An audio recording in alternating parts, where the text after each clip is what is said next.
are still eligible for stimulus payments but haven't collected them. 3 rounds of stimulus checks were sent out during the pandemic, and the IRS uses tax returns to decide whether people are eligible. The deadline to claim the stimulus checks is November 15th, and to check your eligibility, you can a gas card, but the plan was abandoned because it was just too much red tape, in part because the IRS would have to oversee it. They're in the middle of tax season. But 3 House Democrats, and none from the state of Washington, proposed an alternative: checks. Now $3,200 is finally starting to go out to the American people very soon. A new deposit date has been revealed by lawmakers. Eligible people can be able to claim a $3,200 stimulus check.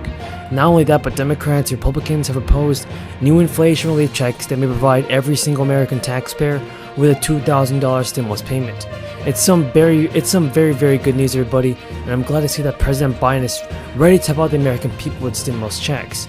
It's finally time he does what it takes and send out stimulus payments. Now, Alaska residents will soon be getting stimulus payments from the state government of up to $3,200. This stimulus check for Alaska is not actually a stimulus check, but rather annual dividends. The governor and the state legislature approved the annual budget, and the budget included provision to send a $3,200 payment to eligible residents just before the end of the year. The stimulus check is for Alaska. It's an annual dividend that the state pays to residents to share the oil's wealth. And also the state will use the Alaska Permanent Fund, which was created in 1982 to fund a dividend payment. According to Governor Dunleavy, the budget is more than a spending plan. It's a blueprint for Alaska's future. Budgets should reflect the values and ambitions of the people that they are designed for. And also, I believe this legislation accomplishes that, is what he said. Now, initially, the state senate proposed oil wealth checks of $5,500 to eligible residents and further negotiations.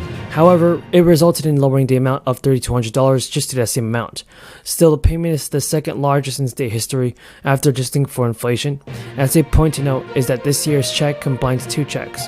One is the usual dividend check of $2,500, and the other is $650 energy relief payments.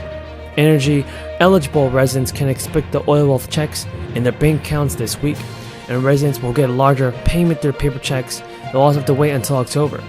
Alaska usually pays dividends in October, but this year, lawmakers decided to move forward with the payment to help those struggling with the high price of energy and gasoline.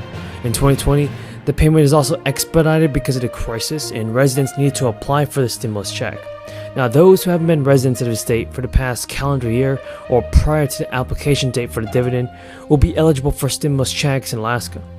Applicants must also intend to continue living in the state indefinitely.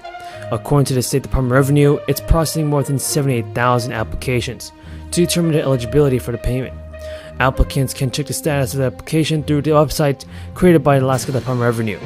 And the Biden administration advanced child tax credit payments proved to be a lifeline for many low-income families, but a recent audit found that the IRS failed to send money to millions of taxpayers who qualified.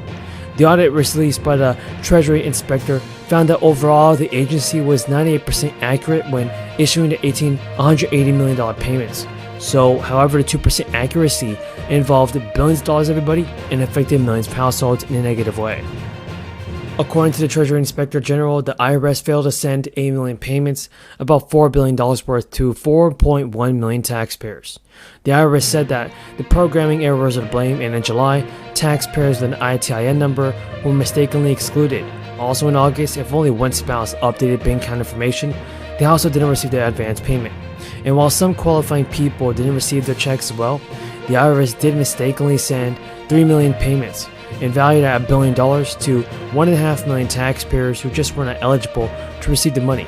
People who received the money in error need to claim on their taxes early this year, unless their annual income would qualify them for full repayment protection. The report, which the IRS managers also were involved with, made several recommendations to prevent future incorrect payments. Now, everybody, the IRS is trying to take care of this and help out the people with stimulus payments, so hopefully President Biden can also do the same and help out the American people with stimulus checks. The powerful middlemen who are behind rising drug prices, because if you don't address PBM reform, a cap on out-of-pocket costs will only result in shifting patient costs somewhere else. In my 2-year bipartisan insulin investigation, we found that a drug's list price is tied to rebates and other fees that drug companies have to pay PBMs. The scheme encourages drug makers to spike the list price of the drug to offer a greater rebate, and then you know what happens in turn? Secure priority placement on the health plan's list of covered medications. We have to hold PBMs accountable then if you really want to lower prescription drug costs. In 2018, I called on the Federal Trade Commission to assess consolidation in the pharmaceutical supply chain and its impact on drug prices. But I didn't wait for the FTC to act.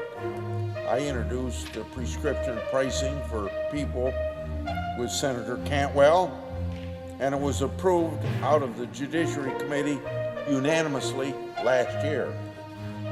A few months ago, the FTC agreed to conduct a study of PBM business practices. This is very welcome news, but the FTC needs to complete this study and do it in a timely way. Last week, I asked FTC Chair Khan about when the PBM study would be completed. Chair Khan didn't commit to a date. While we need more sunshine on the PBMs, we don't need to wait to take some action. Senator Cantwell and I have introduced the PBM Transparency Act, and it's been approved by the committee's chief chairs, the Commerce Committee, on a 19-9 vote. The bill prohibits PBMs from engaging in spread pricing and clawbacks. Both spread pricing and clawbacks are actions that game the system and hurt consumers. When the majority party pursued a partisan reckless spending and tax package that they called the Inflation Reduction Act, I filed a Grassley-Wyden Prescription Drug Pricing Reduction Act as an amendment that had 10 Republican co-sponsors. I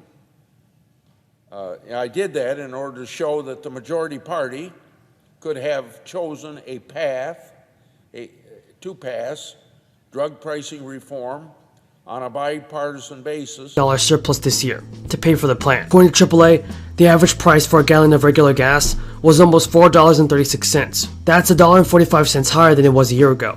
The state economist for North Carolina says he expects prices likely will climb higher.